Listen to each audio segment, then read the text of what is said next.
Cortes, and I'm a critic, and welcome back. We're continuing our NFL 2026 draft recap, and we're about halfway through the NFC North, and we're going to go to the Detroit Lions. As I'm not going to say their window is closed or closing, I'm just saying that the window is a little bit further away because it seems like everyone else in their division is catching up at rapid speed.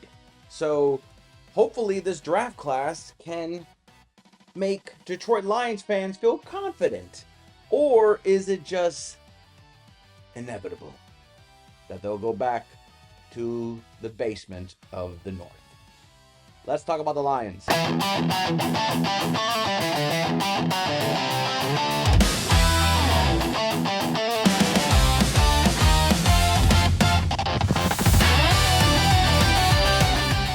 So whether you want to call it a fluke or whether you want to call it is inevitable, whether you want to call it luckiness, whatever, the Detroit Lions for the past few seasons have been a success story. From winning the division to playing playoff games to getting close to the Super Bowl. It's funny enough, much closer than the Dallas Cowboys have ever been the past nearly 20 years. So for the Lions to be in this situation where it feels like Chicago's on the rise, Green Bay's still lingering, and don't sleep on the Vikings. Remember, this division, everyone else was good record-wise. Maybe not statistically, but record-wise, everyone was good, and everyone had moments of grandeur and moments of embarrassment. And the Lions, I can't help but feel like how much was it the absence of their coordinators? Because I always say coaching matters, but I always feel like coaching matters when your players are not top tier. Coaching helps top tier players sharpen. Good coaching helps B+, C+ players become better and better contributors, and maybe even stars, maybe not NFL league stars, but stars among their own fan base and among their team. You know, there are some great players that may never make the Hall of Fame, but during their time in their respected franchises, they have made impact to the point that 10 years, 20 years down the line, they are still remembered fondly as, you know, the trendsetter of their franchise. Whether they get a gold jacket or not doesn't matter. But the fact is that there are some players in every team that will always be remembered as the greats. Maybe not for the league, but great for their team. And one of them I'll just throw out there, because I represent the 8-9 here, is Doug Baldwin of the Seattle Seahawks. He may not have the numbers to make him one of the greats, but during his time in Seattle, he was a great. And I feel like a lot of Seahawks fans are very thankful for Doug Baldwin's contribution to the Seattle Seahawks franchise. But today we're talking about the Detroit Lions, a franchise that I don't know what really goes through their mind after being considered good season in, season out, instead of worrying about the rebuild, worrying about the quarterback, worrying about this, worrying about that. That now I feel like they're in the part where it's like, I think they're on the same level as the Bills, as in basically every year they're viewed as one of the top 3 teams in their respective conferences to make it to the Super Bowl.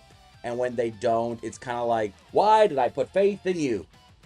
And when it comes to the draft class, they did lose some players, but a lot of the players they still had, and I kind of feel like they were very smart and they addressed the players they needed to address. So, pardon me. And we're back. So they addressed one of the key issues since the absence of one of their foundation of the offensive line, which I feel like been one of the strengths of the line for the past few seasons. So with the 17th overall pick in the 2026 NFL Draft, the Detroit Lions selected Blake Miller, offensive tackle, Clemson. Now, this is obviously to address the absence of Tyler Decker, who's no longer a Lion. And whether you want to say his success or his hindrance to the Lions, the fact is that the Lions had to address the absence. And they did. They addressed it by drafting one of the better offensive tackles in the NFL. And he's already being projected to be the starting right tackle. So This guy was clearly meant to be the heir replacement and also meant to be the next man up. 6'6", 317. He is a long time. He was all ACC honors in 2024 and 2025. Nearly 3,778 career snaps. So this guy was basically there from day one.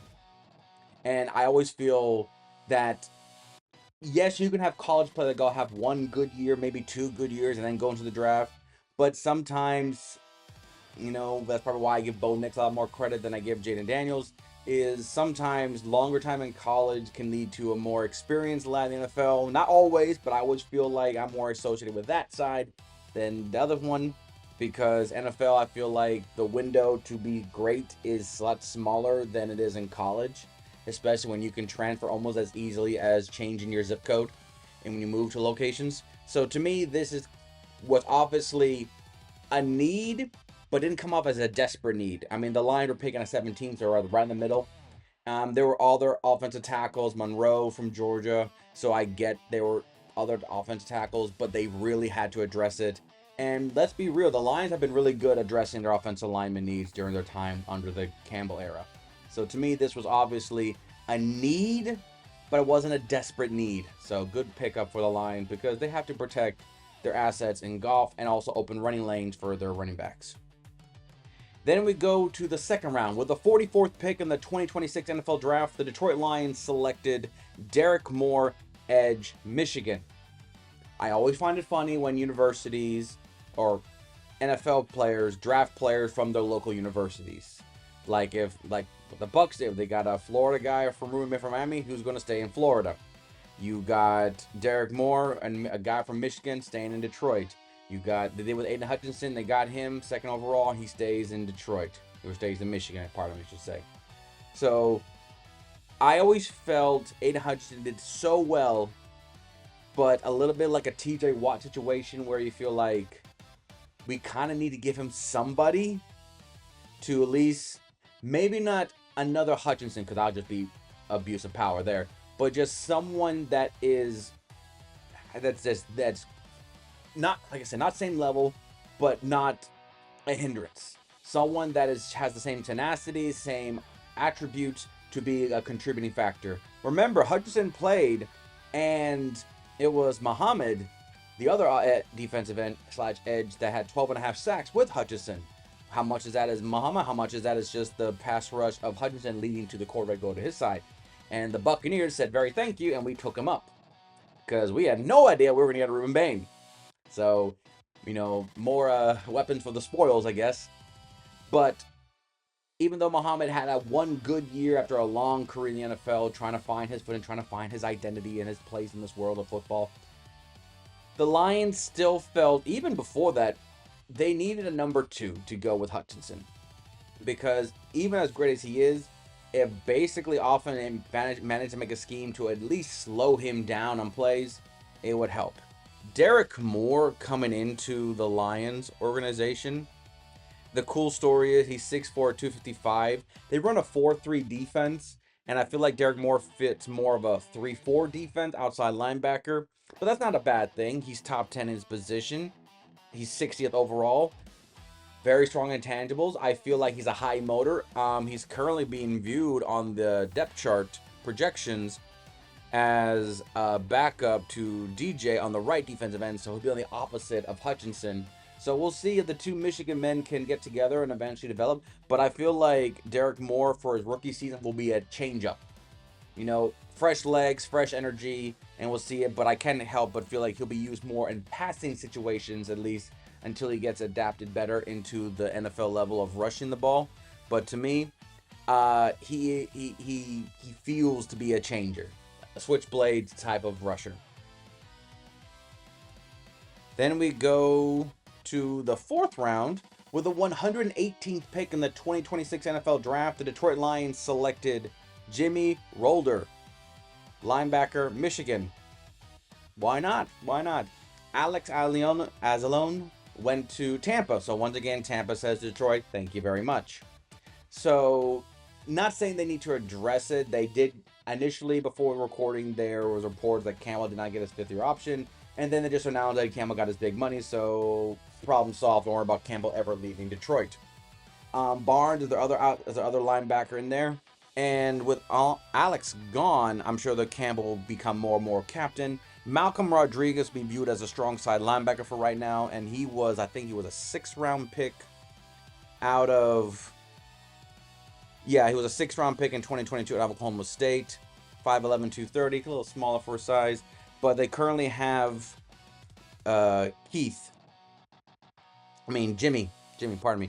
Jimmy as his potential backup. So we'll see what goes on during training camp. But I don't think they are in dire need. I mean, Alex did a lot for a player that was also a journeyman player, and he was a captain. He did have that C on his chest. But I feel like Campbell will take on that C on his chest moving forward with the inside linebacker side. He's one of the captains. But to me, this just feels a necessary acquisition, but I'm not feeling like they're in desperate need to force him in there to position. And who knows, maybe halfway through the season he gets enough playing time, he starts developing that the situation calls, he gets more playing time, and he becomes a starter by week 8, week 7, whatever. So this feels like, I mean, it's kind of funny that they're just getting Michigan players locally and just trying to develop the new Michigan defense of Detroit Lions. But it's a nice story. I'm looking forward to see what Jimmy can do.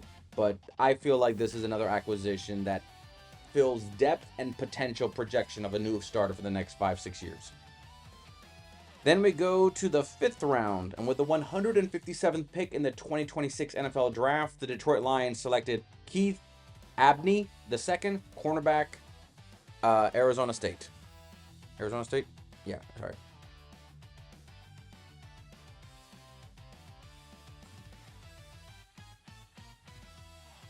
We all know last year the Lions had a problem with their secondary. Injuries plagued them like with a vengeance. Just plagued, just bad. We know that happened. So, not saying that this was a need, but they probably want to develop depth for the future. And who knows? One of the few notes they did say here about Keith is that he lacks ideal NFL corner length. He's 5'10", 187. Probably 10 years ago, maybe even 20 years ago, that was acceptable. But now corners are almost as tall as receivers. That's 6'2", 6'1" now. They want lanky, long arm ball hawks now. You know, sometimes the stereotype of short and quick versus tall and thick. So to me, this doesn't feel like a need. He actually ranked 10th in his position, 75th overall, and 79th grade. So his grade and his position ranking is not bad. It's just his physicality does not scream get him. But for the Lions' sake, they had major injuries to their secondary that sometimes makes you wonder how much was the Lions' defense covering up for their secondary issues because of their pass rush on the linebacker side, making up a lot of coverage, making a lot of pressures just to keep the secondary from being exposed. Would that have helped the season? And I don't think that was the real reason why the Lions sadly failed to make the playoffs last year, but it was an obvious, indication that injuries did plague the Lions, and the secondary was the major victim of it. So to me, this feels like depth, projection, probably makes a splash on special teams, but this is clearly for the future and rotation. We'll see if he does anything this year, but honestly, I feel like they just want to make sure they have young, fresh legs for the future. Then, still in the 5th round, with the 168th pick in the 2026 NFL Draft, the Detroit Lions selected Kendrick Law, wide receiver, Kentucky. Now, let's hold this recording. Reports came out that Law got injured, possibly an ACL injury. So, as much I would love to praise the gentleman for making to the NFL as a wide receiver, because I always look at the wide receiver department of the Lions. And besides Amani St. Brown, Jameson Williams, I feel like he's a one-shot guy. Sometimes I feel like I don't know how much they utilize him intermediate routes, but I know he's definitely good as a home run hitter. And Isaac Tesla probably feels more like a possession receiver. But other than that, no one else really screams. And with Kendrick Law coming in, I'm not saying that he couldn't make the 6 receivers on the roster, maybe make himself a roster spot. But with his injury, basically any evaluation of his rookie season sadly goes out the window because he can't do anything this year. So Congratulations, Lodge, for making it to the NFL with the Lions. You're in a good receiving core. Learn, absorb. Good luck with your rehabilitation. We'll see you next season.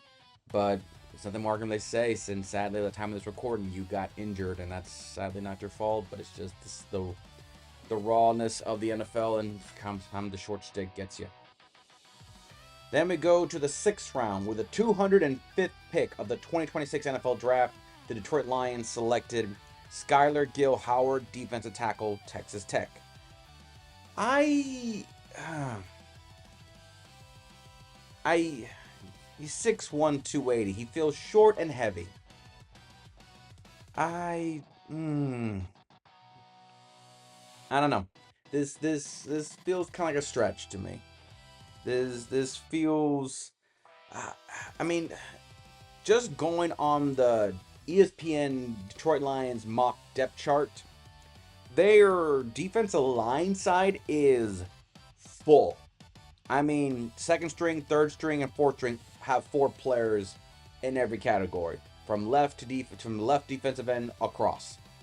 And Skylar right now is projected as a 4th-stringer. Now, granted, if you're a rookie, sometimes I feel like they put it there until after training camp and of course about what should be made. And he's a 6th-round pick. That's not technically far, but he is far. He is far on the depth chart. And I don't know, man. I don't know. We'll see what he can. We'll see what he does in training camp. We'll see what he does. We get a lot of time in preseason. Let's see if he can make that 53-man roster. If not, there's probably a good chance he'll probably make the practice squad and moving in. But there is a reason why they did pick you, and the reason why they picked you is because they saw potential in you. Was the Detroit Lions defensive tackle department kind of a weak side? Well, when all the attention goes to your linebackers and your edge, sometimes your defensive tackle doesn't get the attention it deserves. But like I said, there is literally like a dozen defensive tackles on this roster already. And some defensive end that probably could be interchangeable. They need to for situations. So we'll see. But he is far on the depth chart. He feels like a project player. He has to make his mark in preseason to see what he can do. And that's the best I can really do for him, is say you got to make your mark on opportunities, because starters don't really play in preseason. So make splashes, make contributing factors, and get on that spot. And then we conclude our draft with in the 7th round with the 222nd pick of the 2026 NFL Draft. The Detroit Lions selected Trey West, edge, Tennessee. I gotta check my notes here. So another edge rusher, 6'3", 290. He's a little